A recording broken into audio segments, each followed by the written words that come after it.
Trump ने भारत के लिए तेल खरीदने के रास्ते खोल दिए हैं। अमेरिका ने साफ इशारा किया है कि रूस से कच्चा तेल मत खरीदो, वेनेजुएला से लो।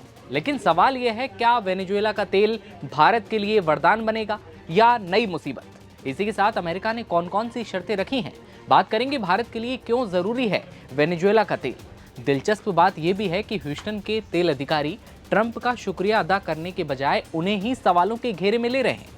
आइए समझते हैं आज तेल के खेल की इस पूरी कहानी को। नमस्ते, नवभारत टाइम्स आप देख रहे हैं, आपके साथ मैं दिव्यांशु राठौर। अमेरिका अगले हफ्ते वेनेजुएला पर लगे कुछ प्रतिबंधों को हटा सकता है। अमेरिकी वित्त मंत्री स्कॉट बेसेंट ने रॉयटर्स को ये बताया कि वो वेनेजुएला के साथ दोबारा जुड़ने के लिए IMF और विश्व बैंक के प्रमुखों से भी मिलेंगे। मकसद वेनेजुएला की अर्थव्यवस्था को फिर से खड़ा करना और वहां स्थिरता लाना। लेकिन भारत के लिए क्या है इसके मायने, और इस पर आगे बात करेंगे। लेकिन पहले ये बता दें कि इंडिया US के बीच ट्रेड डील तो नहीं होने पाई अब तक, लेकिन तेल के मोर्चे पर रिश्ते नरम पड़ते दिखाई देते हैं। ट्रंप साहब का कहना है कि भारत अब वेनेजुएला से तेल खरीदे, हमें कोई दिक्कत नहीं, लेकिन शर्तें अमेरिका की होंगी। शर्त ये कि तेल बिकेगा लेकिन कंट्रोल हमारा होगा। अमेरिकी प्रशासन का कहना है कि वेनेजुएला का तेल बाजार में लौट सकता है, लेकिन उसे सीधे वेनेजुएला नहीं बेचेगा। अमेरिकी ऊर्जा मंत्री क्रिस्टोफर राइट के मुताबिक वेनेजुएला का तेल अमेरिका की निगरानी में बेचा जाएगा और उसकी कमाई नियंत्रित खातों में जाएगी। यानी तेल की सप्लाई भले ही खुले तरीके से हो, लेकिन उसकी कीमत, खरीदार और पैसा सब पर अमेरिका की पकड़ रहेगी। अमेरिका 30 से 50 मिलियन बैरल तेल को पहले चरण में बाजार में उतारने की तैयारी में है। यानी सप्लाई खुलेगी, लेकिन कीमत, खरीदार और पैसा तीनों पर अमेरिका का कंट्रोल। अब समझिए कि भारत के लिए क्यों जरूरी है वेनेजुएला का ये तेल।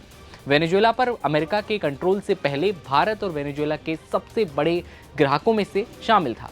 वेनेजुएला का भारी कच्चा तेल भारत की रिफाइनरियों के लिए बेहद उपयुक्त भी माना जाता है। अगर दोबारा सप्लाई शुरू होती है तो भारत को ऊर्जा स्रोतों में विविधता लाने में मदद मिल सकती है। बढ़ती घरेलू मांग और जो रिफाइनरी हैं उनकी क्षमता विस्तार के बीच ये भारत के लिए राहत भरी खबर हो सकती है। लेकिन तस्वीर का दूसरा पहलू भी है। एक्सपर्ट मानते हैं कि ये पेशकश भारत के लिए मौका भी है और जोखिम भी। एक तरफ भारत को रूस पर निर्भरता घटाने का ऑप्शन मिल सकता है, और जोखिम इसलिए कि अगर वेनेजुएला के तेल की चाबी अमेरिका के हाथ में रही तो भारत के लिए नई रणनीतिक निर्भरता पैदा हो सकती है। अमेरिकी राष्ट्रपति डोनाल्ड ट्रंप ने वेनेजुएला को लेकर बड़े बदलावों की रूपरेखा पेश की है। उन्होंने कहा है कि अमेरिका 50 मिलियन बैरल तक वेनेजुएला के तेल को रिफाइन करके बेचेगा।